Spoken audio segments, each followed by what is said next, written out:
لا أقسم بهذا البلد وأنت حل بهذا البلد ووالد وما ولد لقد خلقنا الإنسان في كبد أيحسب أن لن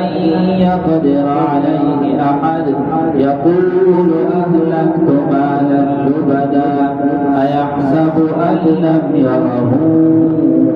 أحد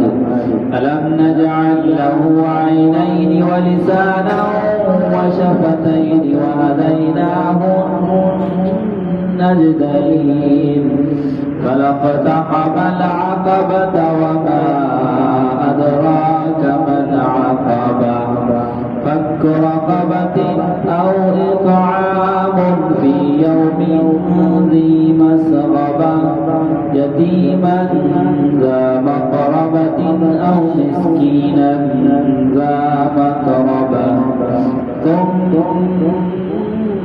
كان من الذين آمنوا وتواصوا بالصبر وتواصوا بالمرحمة